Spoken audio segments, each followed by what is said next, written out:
Bonjour, aujourd'hui on va corriger l'exercice 3 sur la fiche de probabilité répétition d'épreuves. Alors dans l'exercice numéro 3, il était question de repérer les schémas de Bernoulli, c'est-à-dire les expériences aléatoires composées de la répétition de la même épreuve. Et ces épreuves que l'on répète doivent être donc identiques et indépendantes. Et dans chaque cas, il fallait indiquer les paramètres n, le nombre de répétitions, et p, probabilité de succès.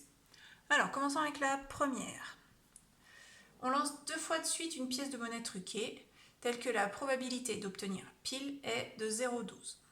On note S, l'événement obtenir pile. Alors, premièrement, est-ce que chacune des épreuves est bien une épreuve de Bernoulli? C'est-à-dire, est-ce que c'est bien une épreuve qui a 2 issues possibles? Donc oui, ici c'est le cas, puisque c'est soit pile, soit face, et que obtenir pile, c'est le succès. Donc c'est bien une épreuve de Bernoulli. Est-ce que c'est un schéma de Bernoulli le fait de la lancer 2 fois de suite? Donc oui, puisqu'on répète cette même épreuve 2 fois, et qu'à chaque fois, les résultats sont indépendants de l'épreuve précédente. Donc celle-ci, oui. C'est un schéma de Bernoulli. Alors, les paramètres, n, le nombre de répétitions, ici c'est 2, puisqu'on lance 2 fois de suite, et p, c'est la probabilité de succès, donc le succès c'est obtenir pile, et la probabilité m'est donnée, c'est 0,12. On continue avec la B. Un panier contient 12 fraises et 22 framboises, on tire au hasard et successivement 3 fruits, un fruit à chaque fois que l'on mange. On note S, l'événement manger une fraise. Alors ici, est-ce que chaque épreuve est une épreuve de Bernoulli? Oui, puisqu'on a 2 issues possibles, fraise ou framboise. Ensuite, est-ce que le fait de tirer un fruit, de le manger et de répéter cette expérience 2 fois constitue bien un schéma de Bernoulli? Alors là, le problème, c'est que les épreuves ne sont pas indépendantes et identiques, puisque déjà, elles ne sont pas identiques. Parce qu'après la première expérience, je vais avoir tiré un fruit, je vais l'avoir mangé. Quand je vais passer à la deuxième expérience, il va manquer un fruit dans le panier. Donc l'expérience ne sera pas la même dans le sens où les probabilités de tirer une fraise ou une framboise auront changé. Et du coup, elles ne sont pas identiques puisqu'on n'aura plus la même composition. Donc ici, c'est non. Ce n'est pas un schéma de Bernoulli. D'ailleurs, il y a une erreur dans l'énoncé. La question, ça devrait être indiqué s'il s'agit d'une épreuve de Bernoulli. D'un schéma de Bernoulli, pardon.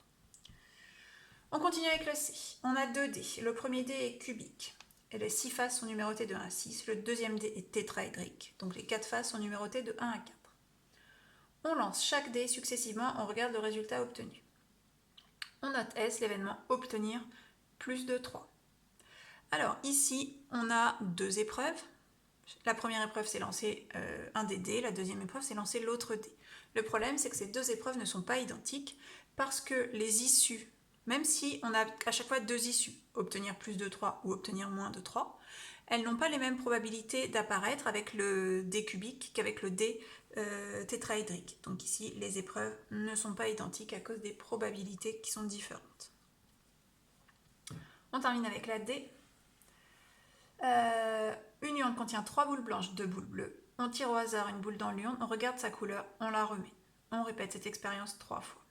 Donc ici, chaque expérience consiste à tirer une boule dans une urne. Cette expérience a 2 épreuves, soit la boule est blanche, soit elle ne l'est pas. Donc on a bien une épreuve de Bernoulli. Le fait qu'on remette à chaque tirage la boule dans l'urne indique que l'épreuve d'après sera identique, puisqu'on aura les mêmes issues possibles et les mêmes probabilités. Donc ici, oui, c'est bien un schéma de Bernoulli. Alors, n, le nombre de répétitions, c'est 3. On me dit, on répète cette expérience 3 fois. Et la probabilité de succès, c'est-à-dire la probabilité d'obtenir une boule blanche, elle est de 3 sur 5, puisqu'on a 3 boules blanches sur 5 boules en tout, c'est-à-dire 0,6. Voilà pour cet exercice numéro 3.